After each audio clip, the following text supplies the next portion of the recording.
Испытано на себе.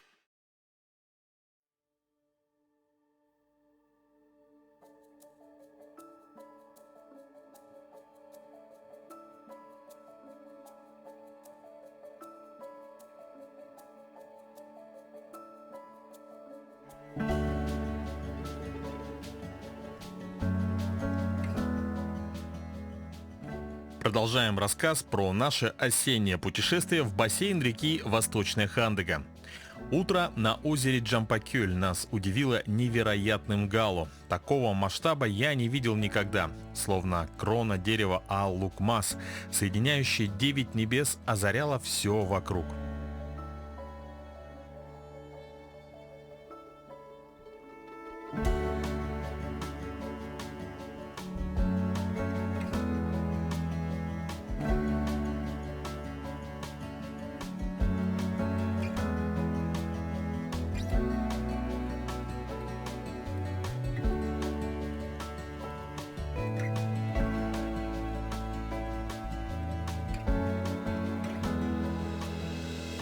В течение дня мы помогали Юрию по хозяйству.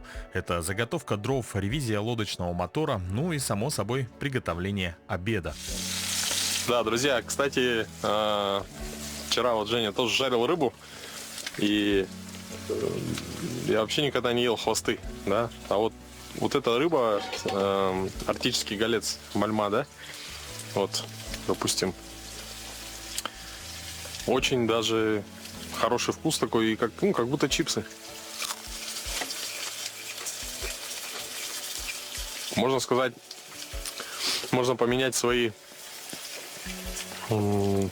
как предпочтения, да?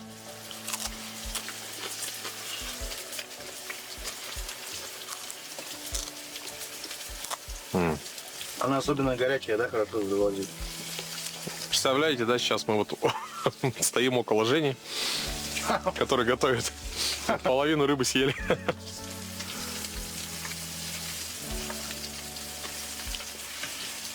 Свежайшая рыба, только буквально вчера плавала вот в этом озере.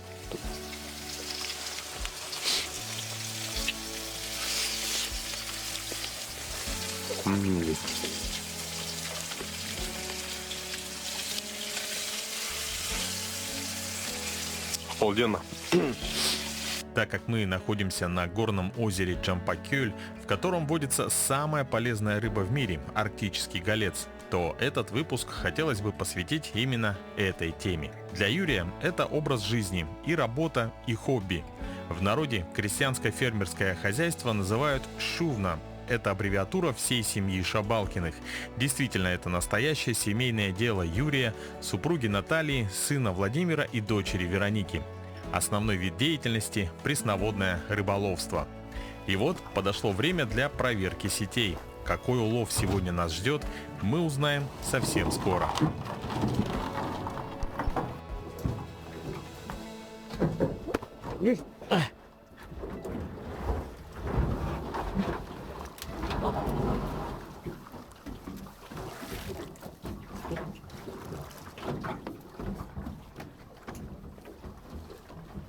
Или нам поменяться местами? Потом подменить. Нет, на моторе удобно будет? Нормально. Друзья, утром этого дня были поставлены сети, и сейчас мы с Юрием их проверим. Соответственно, как вы уже знаете, здесь водится в основном арктический голец мальма.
очень просто. Работаешь вдоль шнура, как только появляется сеть, лодочку разворачиваешь. Если появляется рыба, лодка имеет инерцию, то торопиться не надо.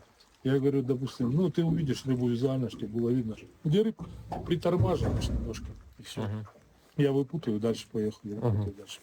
И я иду чуть-чуть, как бы, должен идти. Ну, вот сейчас, лодку как держать? сейчас штиль полнейший. Сначала вдоль шнура. Как сеть начинается, чуть разворачиваешься. Я, получается, как? Я тяну шнур, это работа твоего правого весла. Ты левым подрабатываешь, и мы как бы идем в тандеме с тобой вместе. Чуть-чуть двигаешься. Так, у тебя пенка есть, все, есть. Так, сейчас весло правое. Кран хорошая.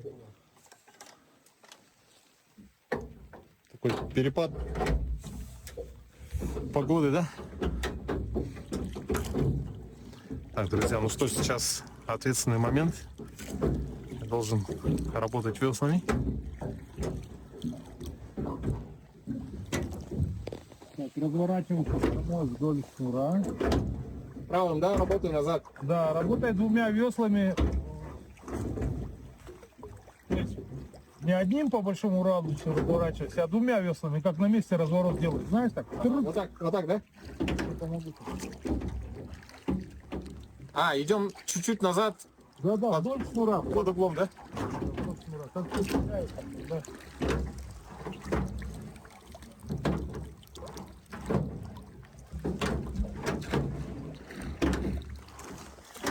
Вы сразу говорите, если что не так. Сейчас нормально. Ты правым углом работаешь, вдоль сети старайся идти, вдоль сети.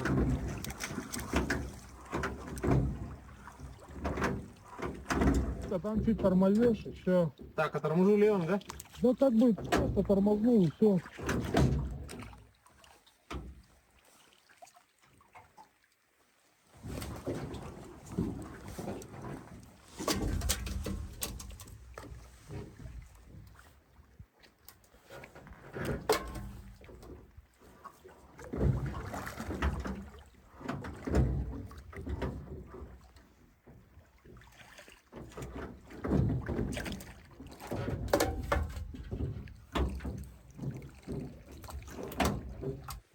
Есть такое понятие у рыбаков, когда рыба попалась, образовала такую соску. И вот это самое неприятное для рыбаков, потому что эту соску надо распутивать, потому что она собирает полсети. Это то есть рыба, которая не ячеится, она ртом попалась, идет и набирает на целый ячейки. Вот, поэтому порой бывает на эти соски тратится очень много времени.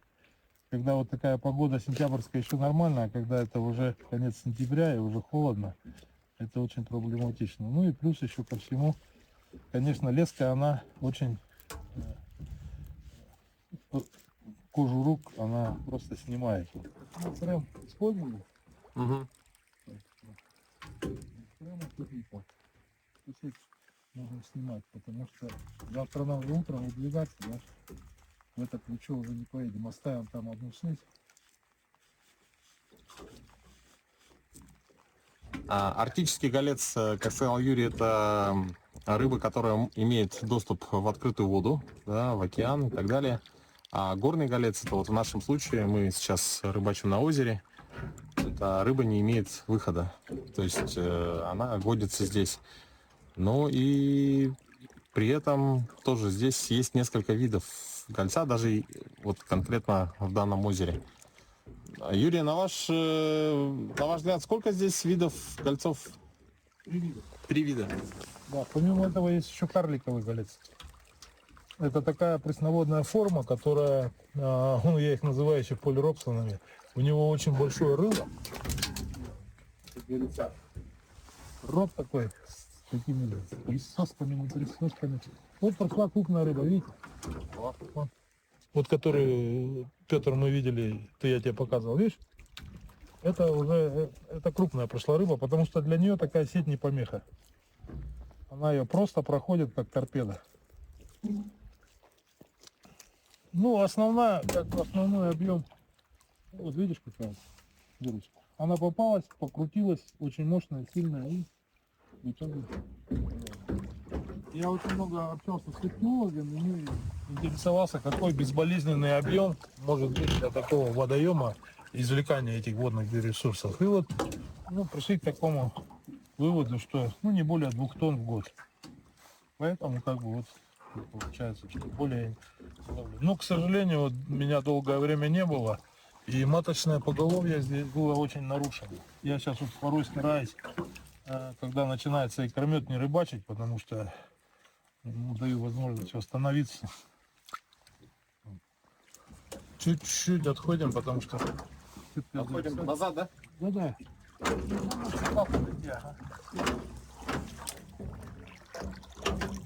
Маточное поголовье — это понятие такое, просто от него идет воспроизводство.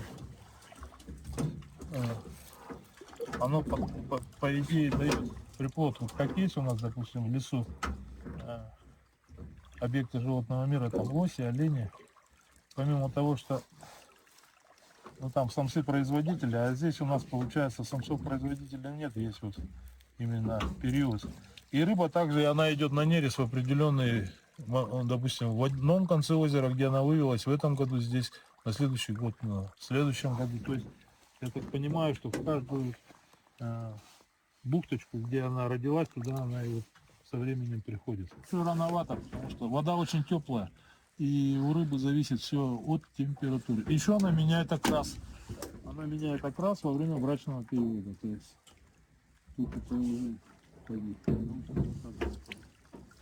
где-то вот середина она может стать красной. Перед брачным периодом.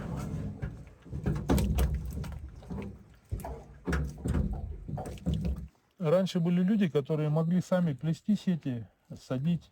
У меня есть сеть, которая почти 30 лет. Вот я вам ее покажу сейчас. Мне ее оставил Сергей Копейкин. Был тут тоже такой рыбак. Парень рыбачил здесь. И когда уезжал, вот он мне в подарок подарил эту сетку, так она у меня до сих пор живая. И в принципе ловит, хотя леска уже тоже стала дубовая. Ну ничего. Вот. А сейчас сети продают, вот выписываешь полотно, садишь. Вот. Ну тоже есть мальчишки, которые это дело продолжают, но все равно уже китайское производство сетей это уже не то. Во-первых, все зависит от жилки. Если она сильно тонкая, она очень сильно режет руки. Очень сильно режет, и с ней очень трудно выпутывать.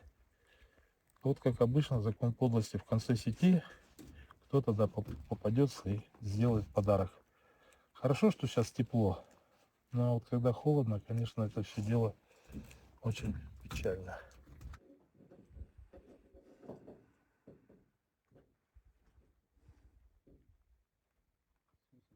Вот честно сказать, я что-то не могу вспомнить. Как было-то? По лодочной теме может? Вот, там.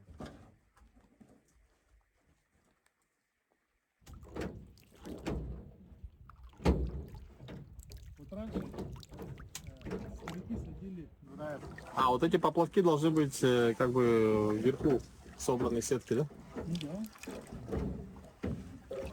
Я вот почитаю бересту, хотя белые тувы, они сейчас удобные, но вот береста живет. Сколько живет человек, столько лет и будет жить береста. Она, мне кажется, у нее срока эксплуатации нет. Я находил дальстроевские сети, грузила сделанные с бересты, такими сердечками вырезаны, и внутри камушки лежат. Когда вот дорогу делали, Колымский тур, тоже выглядели, хотели как могли.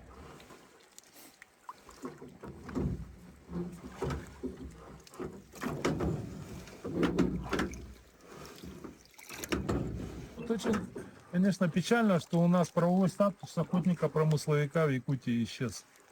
Это люди, которые все равно не были незаметны, но где-то они приносили очень много пользы для государства. А сейчас все поставлено на коммерческую жилку, статуса нет. Люди, которые живут в тайге, работают как предприниматели, они практически не пользуются никакими льготами, хотя труд очень тяжелый этот. Вот. У нас, допустим, малочисленные народы севера, у них льготная пенсия, потому что они живут в экстремальных условиях. А вот такие люди, как я, у которых основной охват промышленное рыболовство, они, в принципе, социально не защищены. Кто-то едет к нам. Друзья, помните мотор Suzuki 8? А, кстати, пользуясь случаем, я все-таки хотел бы поблагодарить барыша Евгения за этот двигатель. Ну, За Suzuki? да. Вы, друзья, видели Suzuki 8-сильный 97-го года выпуска с автомиксом. И вот сейчас Андрей поменял масло в редукторе, посмотрел его и поставил на лодку, идет к нам. Юрий, какую оценку мне поставите за рулежку? Ну, по пятибалльной системе 4 с плюсом. Спасибо.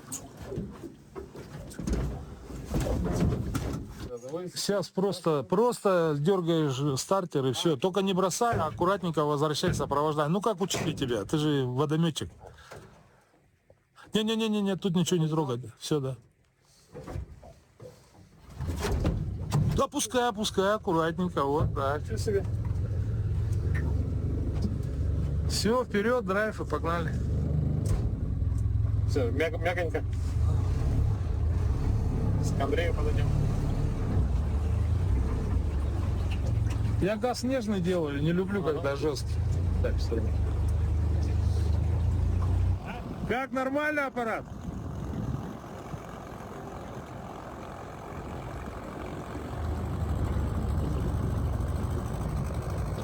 Подымался на Соларе 555-м. Че, он на глиссер его вытаскивал? Вытаскивал, не поверишь. И перекаты хоть форсируешь, ну так, но идет он нормально идет. Пустой, правда, Солар пустой, сети проверять.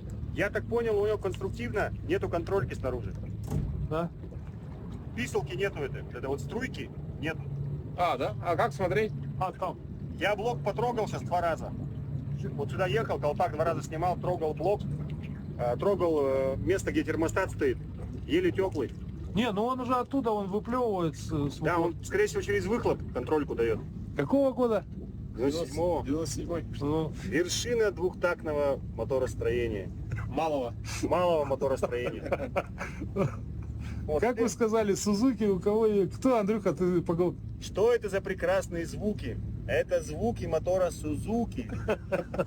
Что, драг-рейсинг? Да, вперед. Попробуем сейчас. Сейчас я контрольку эту одеваю, вот эту.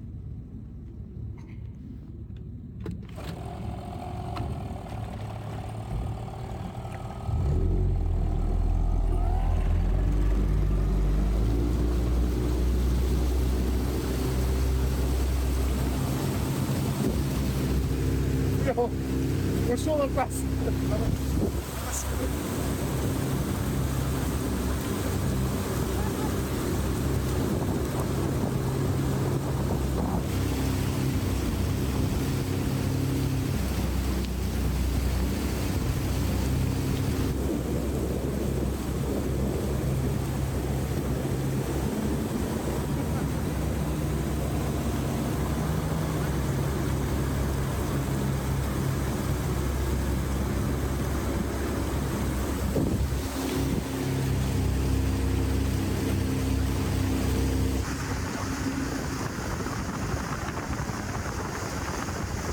Макс, веревка на месте, да? Да, все.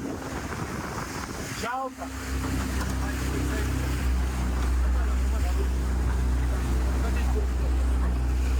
Сетка.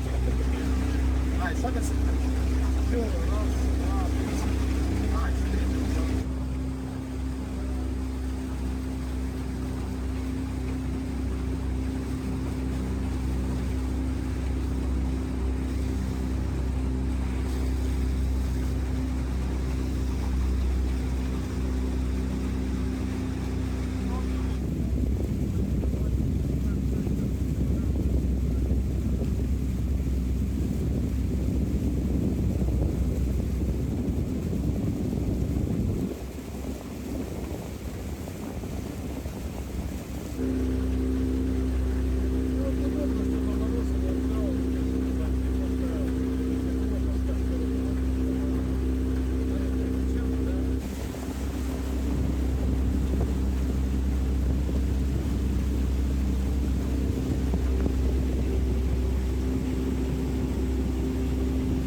Так, когда нейтралка скажется.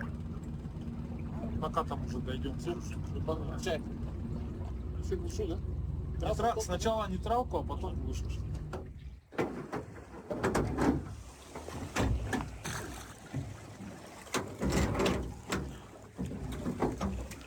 Так, пересаживаемся.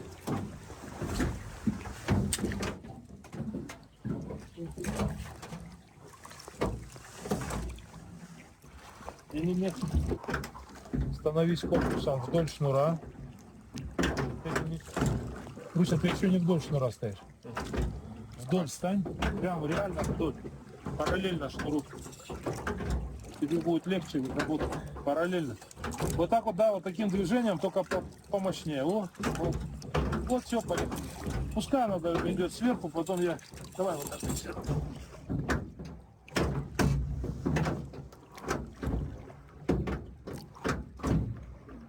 Если рыбы нет, можно двигаться. Если рыбка есть, тормози. Притормаживай, потому что лодка имеет инерцию.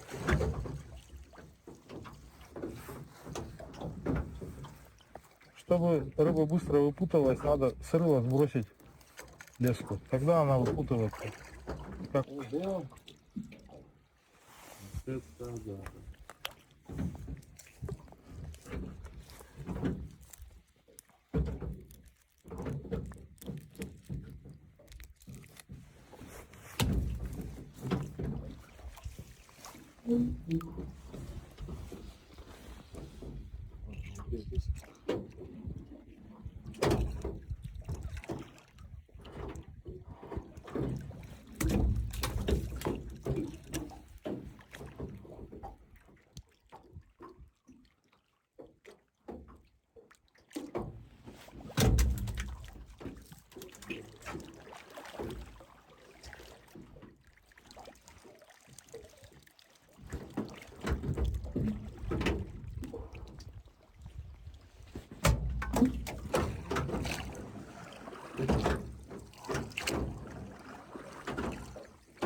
Под каким углом к сетке надо идти?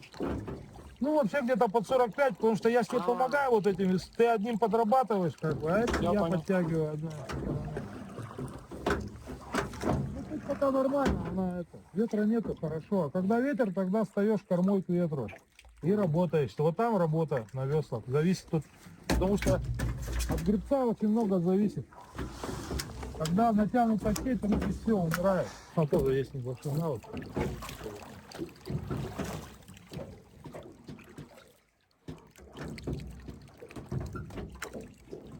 Подожди, не спеши просто. Там другая немножко работа. Специфика другая. Ну, в принципе, так же. Что связано с сетями, смысл один. Школа и еще раз школа. Потому что та рыба, которую мы видим на рынке, она остается через человеческие, так скажем, страдания. Вот.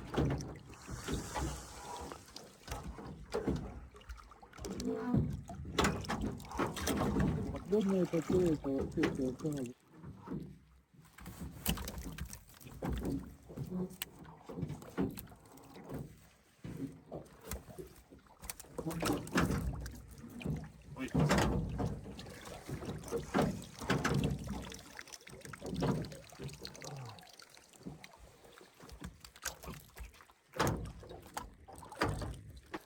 Она отпустит водные биоресурсы, опять отплавают.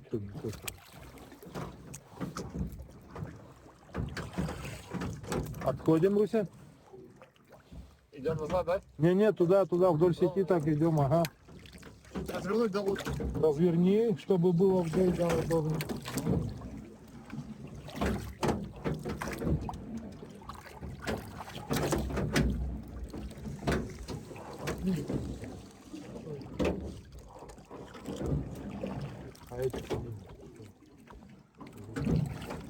Вот этой сети, вот этой сетки, она, ну, извини, с 93-го года эта сеть. Представляете?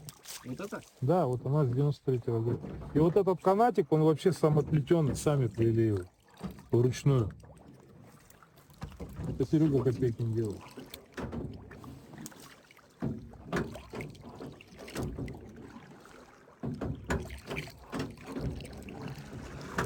Ну, я уже думаю, ее пора убрать, просто как реликвию оставить, в музей повесить. Рыболовство.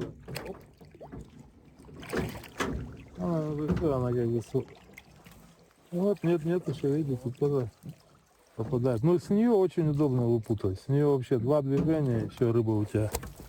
И она не запутывается практически никогда, эта сетка. Вот эта самоплетенка, это ручное плетение ручное. И она сделана им ячея 33.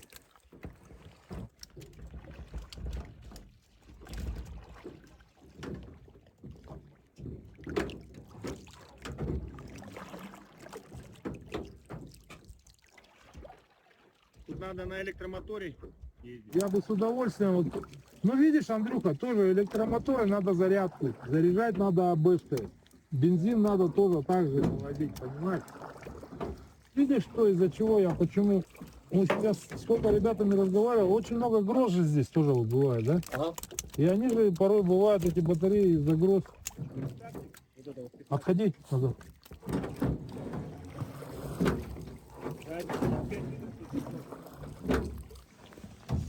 Вот видишь, раньше как делали, видишь, я за раз катаю. Мне хватает руки протянуться за раз.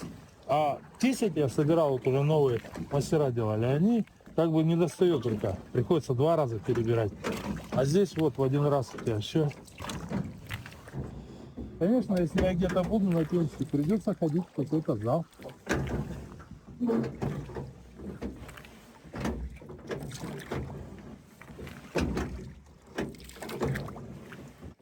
Вот эти, конечно, товарищи наши из других государств, вот от барракуды хорошие куканы такие, удобные. Ну, мы используем по большому счету палочки.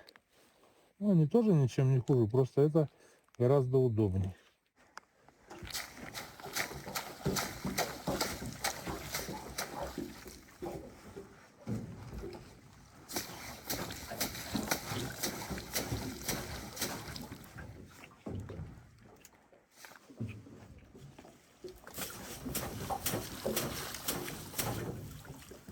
Вот и все.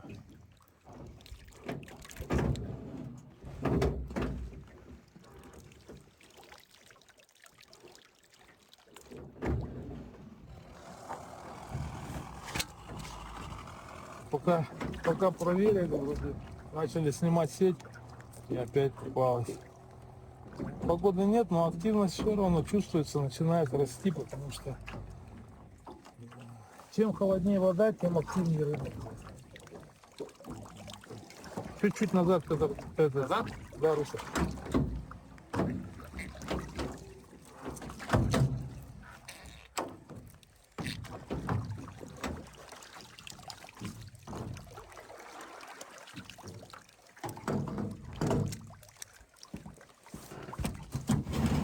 Надо рулевку сделать здесь. У меня-то эти все тросики, мостики есть. Но я не знаю только, как он там будет себя вести. Я думаю, что лишнее это будет, да, Андрюха? На этой лодке, на этом озере это будет лишнее. Я тоже так думаю.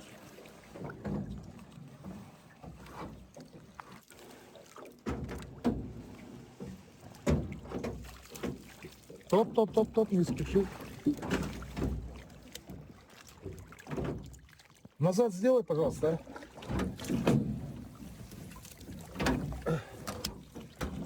Все? Да, чуть-чуть можешь еще. Хватит? Да. Ты плыви, наверное. Ты мне такая не нужна, что совсем тут маленькая.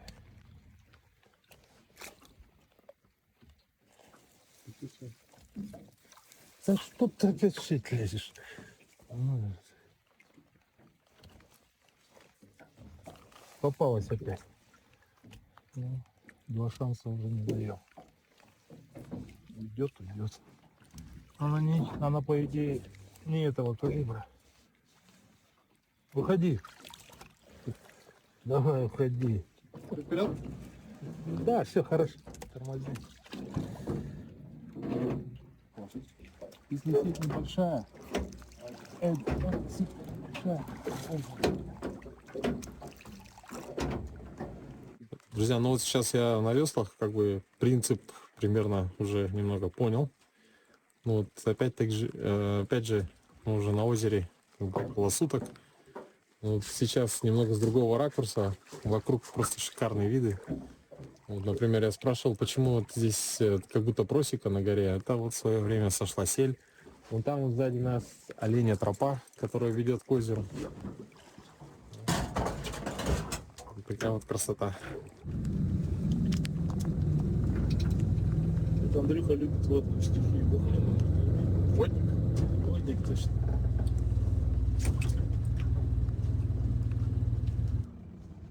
Руль как на L410. На рогатках как-то рам.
Так, что Андрюша, ну что, тест-драйв нормально прошла?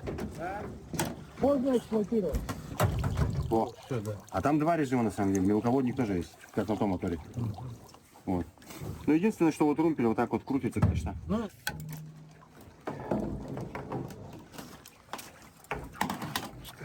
Ну, по-моему.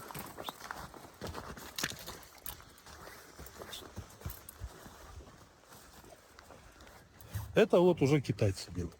Ну, садят наши ребята, но делают китайцы.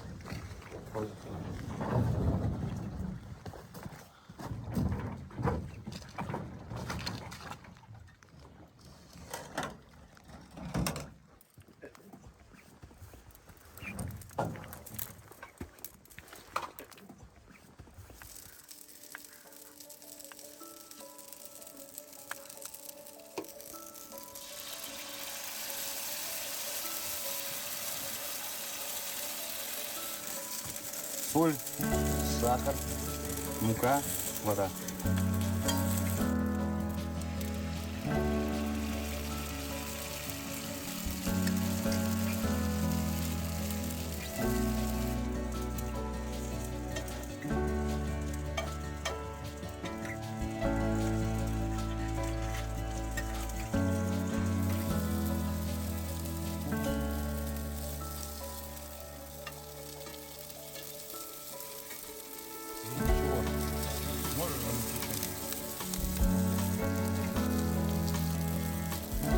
Как уже отметил Юрий, промысловая, будь то охота или рыболовство, это действительно тяжелый труд.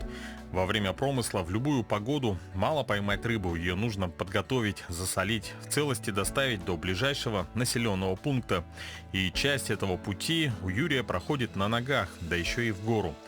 В прошлом выпуске мы вместе с Юрием спускались вниз, относя улов к лодкам. Но для такого человека, как Юрий, это действительно уже образ жизни, и озеро стало его неотъемлемой частью. И за этот день, который мы провели в окружении гор, лесных массивов и необыкновенного озера, ты ни разу не вспоминаешь о вездесущих гаджетах, огромном потоке информации, который не дает даже осмотреться вокруг и насладиться моментом. Все это как будто осталось где-то там, за 1000 километров от тебя. А тут ты наедине с природой, с окружающим миром яркого солнца, необыкновенных природных явлений, красоты ветра и шума падающего снега. Завтра нам предстоит выдвигаться в обратный путь. Но это будет завтра. А сейчас пора спать.